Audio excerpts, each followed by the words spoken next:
Hello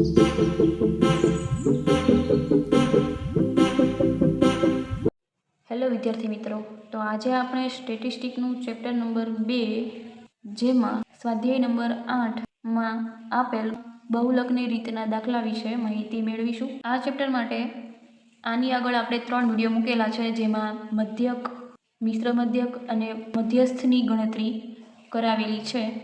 સૌથી પહેલાં આપણે દાખલા નંબર 2 જોઈએ તો આપણને એમાં x અને f બંનેની કિંમત આપી છે. આવૃત્તિમાં આપણે સૌથી પહેલાં જોઈએ કે સૌથી મોટી આવૃત્તિ કઈ છે? 28. તો જે 28ની સામેની xની કિંમત હોય એ જ આપણો બહુલકનો જવાબ ગણાય છે.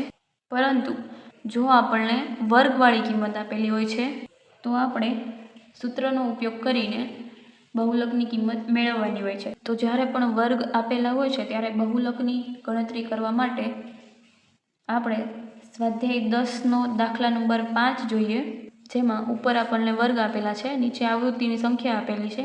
તો સૌથી મોટી આવૃત્તિ કઈ છે? 35. આગળ જોઈએ, fm બરાબર શું થશે? સૌથી મોટી સંખ્યા હોય ને એ જ આપણા માટે fm થશે. તો fm બરાબર 35. f1 અને f0 કઈ રીતે મેળવવાના? જે fmની કિંમત મળી છે તેની ઉપરની સંખ્યા હોય ને એ આપણા માટે f1 થશે, એટલે f1 બરાબર 21. fmની નીચેની સંખ્યા f2 થશે, એટલે કે 18. l બરાબર શું લેવાનું છે? તો જે fm છે એનો જે વર્ગ છે એમાં પહેલી સંખ્યા l બરાબર 40. c બરાબર શું લઈશું? વર્ગ લંબાઈ, એટલે કે 50 - 40 બરાબર 10. c બરાબર 10 થશે.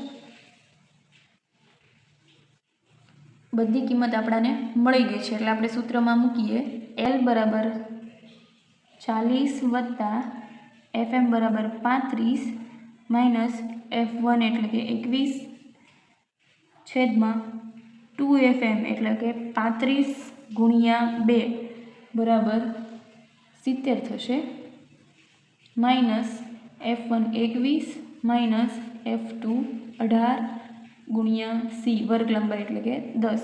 35 માઇનસ 21 કરીએ એટલે કે 14 આવે.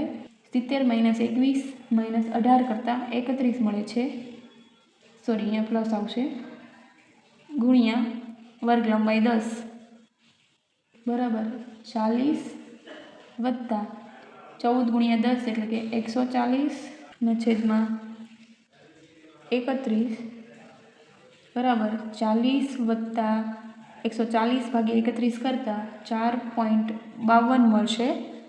40 વત્તા 4.52 બરાબર 44.52.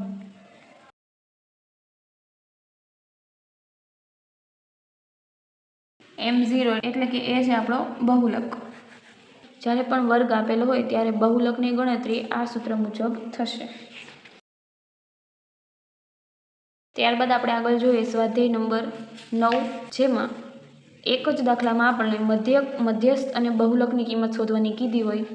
તેમાં દાખલા નંબર 10 જોઈએ, જેમાં આપણને વર્ગ અને આવૃત્તિ આપેલી છે.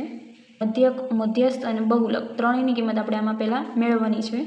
વર્ગ આપેલો છે, મધ્યક શોધવા માટે xની જરૂર પડશે, એટલે સૌથી પહેલાં આપણે મધ્યક કિંમત શોધીશું. xની કિંમત મેળવવા માટે આપણે વર્ગ આપેલો છે તેની મધ્ય કિંમત લેવાની છે, એટલે કે 0 વત્તા 9 ભાગ્યા 2 બરાબર 4.5. 10 વત્તા 19 ભાગ્યા 2 બરાબર 14.5. એવી જ રીતે બધી જ કિંમત મેળવી લેવાની છે. fi નો સરવાળો કરવાનો છે. મધ્યક શોધવા માટેનું સૂત્ર છે સિગ્મા x બાર બરાબર સિગ્મા fi xi ના છેદમાં n. એટલે fi અને xi નો ગુણાકાર કરવો પડશે. 1 ગુણ્યા 4.5 બરાબર 4.5, 4 ગુણ્યા 14.5 બરાબર 58. તેવી રીતે બધી જ સંખ્યાનો ગુણાકાર કરીને સિગ્મા fi xi ની કિંમત મેળવવાની છે. તેનો સરવાળો જે આવે તેનો ઉપયોગ આપણે સૂત્રમાં કરીએ તો સિગ્મા fi xi બરાબર 4160 અને fiનો સરવાળો મળે છે 100. 4160 ભાગ્યા 100 કરતાં 41.6 જવાબ આવે. સૌથી પહેલાં આપણને મધ્યકની કિંમત મળી ગઈ. ત્યારબાદ મધ્યસ્થની કિંમત મેળવીશું, પરંતુ અહીંયા વર્ગવાળી કિંમત આપેલી છે એટલા માટે આપણે mનું n/2 સૂત્રનો ઉપયોગ કરીને મધ્યસ્થની કિંમત મેળવીશું. n બરાબર કેટલા છે? 100. 100 ભાગ્યા 2 બરાબર 50 મધ્યસ્થની કિંમત મેળવવા માટે આપણે CFIની કિંમત મેળવવી પડશે, જે આપણને Fની કિંમત ઉપરથી મળશે. સૌથી પહેલી કિંમત જે હોય એની એ જ લખવાની હોય, એટલે કે 1, પછી છે 4 + 1 = 5, 5 + 12 = 17, 17 + 28 એટલે કે 45, 45 + 28 = 73, 73 + 18 = 91, 91 + 6 = 97, 97 + 3 = 100. CFIની છેલ્લી કિંમત અને Nની કિંમત બંને સરખી આવી, એટલા માટે આપણી CFIની કિંમત સાચી હશે. M = 50 આવે છે. હવે CFIમાં જોઈએ કે 50નો સમાવેશ શેમાં થશે? 17માં નહીં થાય, 45માં નહીં થાય, 73માં. 73માં CFIનો સમાવેશ થશે, એટલા માટે એનો વર્ગ છે 40 થી 49. પરંતુ આપણે અહીંયા જોઈએ તો વર્ગ લંબાઈ સતત છે, 30 થી 39, 40 થી 49, 50 થી 59. એટલે વર્ગ લંબાઈ સતત કરવા માટે આગળના વિડીયોમાં આપણે કહ્યું હતું એવી રીતે કે પહેલી સંખ્યામાંથી 0.5 માઇનસ કરવાના છે અને પાછળની સંખ્યામાં 0.5 પ્લસ કરવાના છે. 40 - 0.5 કરીએ એટલે 39.5, પાછળની સંખ્યામાં 0.5 પ્લસ કરતાં 49.5 આવશે. મધ્યસ્થ શોધવા માટે Lની જરૂર છે. L આપણે કયો લેવાનો છે? જે વર્ગની પહેલી સંખ્યા હોય તે 39.5. CFની કિંમત એટલે કે જે 73 છે તેની ઉપરની 45, F બરાબર 73ની સામે આપણે Fની કિંમત જોઈએ તો 28 થશે. C બરાબર 49.5 - 39.5 કરતાં 10 આવશે. મધ્યસ્થના સૂત્રમાં કિંમત મૂકતા L બરાબર 39.5 વત્તા n/2 આપણને કેટલા મળ્યા છે? 50. 50 - CF બરાબર 45, F બરાબર 28 થશે અને C બરાબર 10. 50 - 45 બરાબર 5 × 10 કરતાં 50 આવશે. 39.5 વત્તા 50/28. 50/28 કરતાં 1.785 આવશે. 39.5 વત્તા 1.785 બરાબર 41.285 થશે. છેલ્લે અહીંયા 8 પછી 5 છે એટલે આગળની સંખ્યામાં એક સંખ્યા વધારી દેશું, એટલે મધ્યસ્થ બરાબર 41.29 જવાબ મળશે.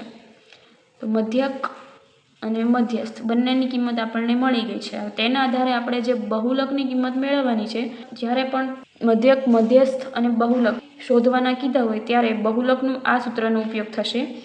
M0 બરાબર 3m - 2x બાર. તો મધ્યક x બારની કિંમત અને મધ્યસ્થની કિંમત બંને આપણને મળી ગઈ છે. મધ્યસ્થની કિંમત શું છે? 41.29, એનો 3 સાથે ગુણાકાર, અને મધ્યકની કિંમત છે 41.6, તેનો 2 સાથે ગુણાકાર. 41.29 × 3 કરતાં 123.87 માઇનસ 41.6 × 2 કરતાં 83.2 મળે છે. એટલે કે 143.87 માઇનસ 83.2 કરતાં 40.67 જવાબ મળે. બહુલકનો જવાબ છે 40.67. આપણને ત્રણેયની કિંમત મળી ગઈ છે, મધ્યક, મધ્યસ્થ અને બહુલક. તો અહીંયા આપણી ચેપ્ટર નંબર 2ની ગણતરી પૂરી થાય છે. હવે પછીના વિડીયોમાં આપણે આગળના ચેપ્ટરની ગણતરી કરાવીશું.